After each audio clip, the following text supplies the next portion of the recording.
astronomy and cosmology, it's this great topic. If you're going to be an astrophysicist, awesome. But your life is affected every day by all this exploration going on in space.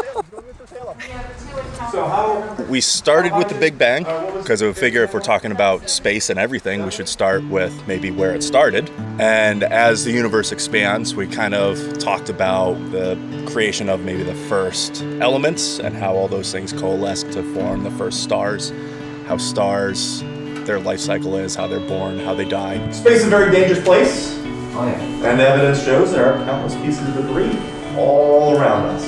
But the odds of a 5 to 10 kilometer wide asteroid like that, thing that wiped out dinosaurs, it's actually at the point where it's 0.0000001%. So it's still possible. It is still possible. Jesus. Right? We're not saying it can't ever happen, but the likelihood of that happening is pretty slim. And ultimately, what we want to talk about is life in the universe. Statistically speaking, there's got to be more life out there. So We're building rockets, put water in it, and we're going to put so much air in it that the water's going to come out of the bottle and it's going to push the bottle upwards. I'm gonna put, Oh, nice, a little umbrella. yes. Now, our little drink umbrella's aerodynamic. I have no idea, I just found them in the closet. no, that was a great hands-on project. And as we were getting into talking about the solar system, I paused and thought, why don't we talk about quickly how we just get stuff into space? This has no water in it, all right? Really no added mass to it yet. When I'm pumping air into it though, am I adding mass? Yeah, in the form of just air, right? As it pressurizes and pressurizes, it's eventually, hopefully, right? So all that mass pushing out the back has the opposite reaction, right? So what law was that of Newton? Third. The third law, right. So now I've put more mass to this already with water. And this is where the fun begins a bit.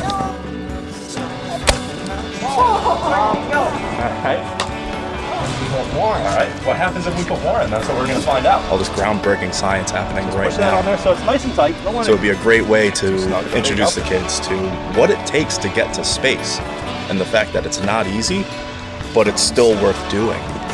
Oh, God! How's science feel? Yeah. Oh, I'm good. I'm wearing this jacket. I was nice and put warm water in this at least. I'm just waiting for it to just like suddenly.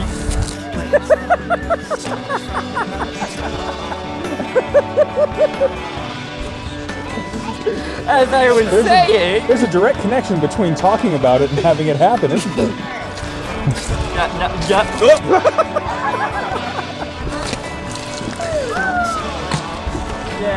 Yay! Yay! I love science. All right, who wants to get soaking wet next? I mean, launch their rocket next. Oh, nice. That went really well.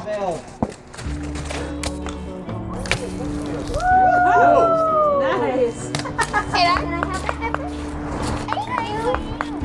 All right, so Salem's is doing really good. So we saw 100 grams, it went pretty good. We had more mass. We had more thrust, it went higher. So here's Salem's rocket with 500 grams. Yeah, that went nowhere. Not too far. That went really nice. Woo! Now you get it, yeah. All right, who's next? What did we learn there? Charlie doesn't like getting wet. Oh, I think it was the opposite. Charlie doesn't mind getting wet. Any rocket comes back down, it doesn't always burn up all the way. And one guy, I forget what year it was, but a farmer found like a chunk of rocket in his farm.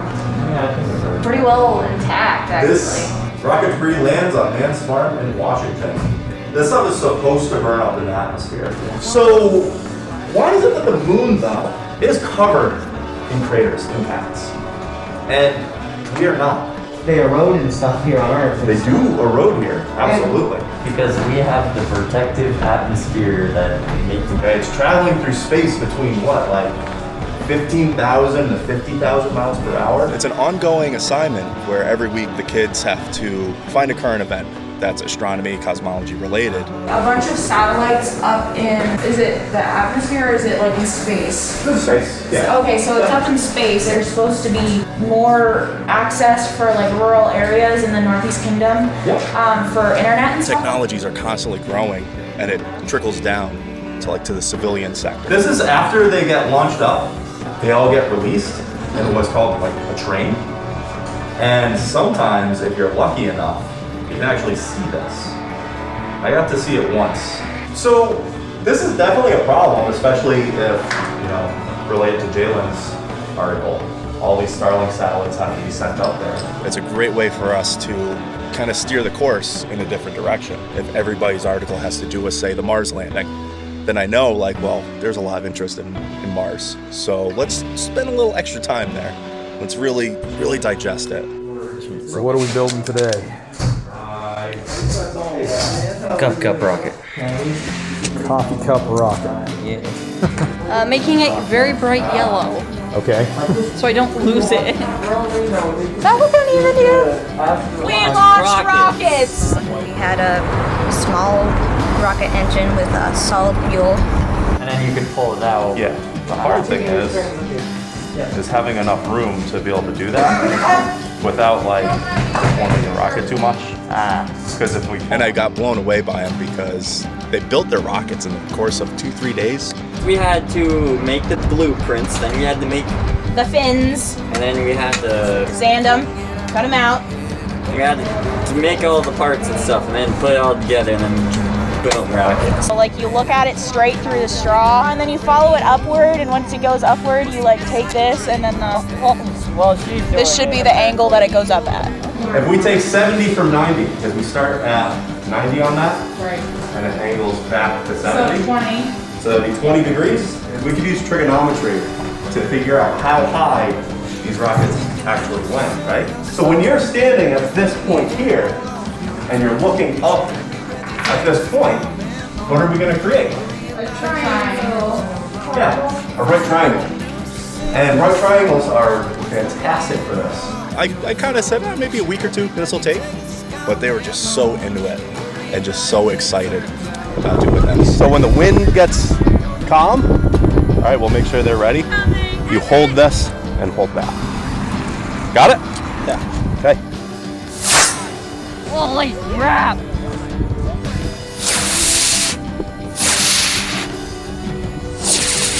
Oh God. I'm the master of getting things stuck in trees. That one you couldn't even see. The tree! Poor Matt. I really feel bad. No, literally, I threw 3 sticks to get it and they all landed right next to it. It was stuck in a tree. I was like, are you joking me? He took it well. I mean, he screamed for a while, threw sticks, and then accepted defeat. Seriously, you could not. I can't say he accepted defeat either. No! My rocket! It's ruined. How about the tail fins? They They're look like twisted. they're, at a slight angle. So what are you aiming to do with that? What's that going to do? Spin! Spin how? Spin! Mine corkscrewed like a psychedelic bullet. My slow down mechanism was going to be an umbrella so that the rocket wasn't going to pop off like everybody else's. It demounted from there. Yeah, it ended up blowing a hole through my umbrella and ejecting the engine out the back. So the SS coffee cup. SS coffee cup. Here, don't let him point at you. Definitely wouldn't say the aerodynamics of a coffee cup are great. Look at that landing, though. Look at that landing. A worthwhile experiment. Definitely. And everything went right, but, everyone had a good time. Yeah. It's a typical school day at EVS. Don't always launch a rocket. Played the song Rocket Man to the footage of the rockets being launched. That'd probably be the best way to do it, maybe. I don't know. Man, they think I am. No. I'm a rocket man. Rocket man. Matt, you're on camera. Oh! They've caught my whole plan. The whole evil plan. Tell us your evil plan, Matt. I'm gonna make a missile. A missile. Well, what does missile mean? That's a good question. One of the best things is they're taking an ancient Greek class, but as we're going through, students are recognizing, hey, I know what that word is. I think this one's Latin rather than Greek, so you might not have run into it, but it's something you send. Like a mission. When we're talking about Mars, the two moons, Phobos and Deimos, I'm probably saying them wrong, they recognize him like, that means fear and people. So if I like send like a postcard or something, right? Yes. Am I sending a missile? Yeah. Oh, Well, you're sending, usually the word we use for that is missive. learning on camera, the more you know. On a test, a student actually wrote the English words and underneath wrote it in ancient Greek. So I'm just like, this is wonderful. This is fantastic. We are living in a time where we're making new discoveries every day. There's really cool stuff being discovered every day. Coming up, I have a project that they're gonna get that I'm really excited about. It's talking about the alien life, where students get to pretty much design their own planet with their own alien life and really try and use the best of their imagination, what they know from our previous course in ecology. It was a great way to kind of blend our fall semester course of ecology into astronomy and hopefully get them thinking about what they've learned and blending it all together into just one project there. We'll probably be back up on Tuesday to do. We all need to go back to school, buddy.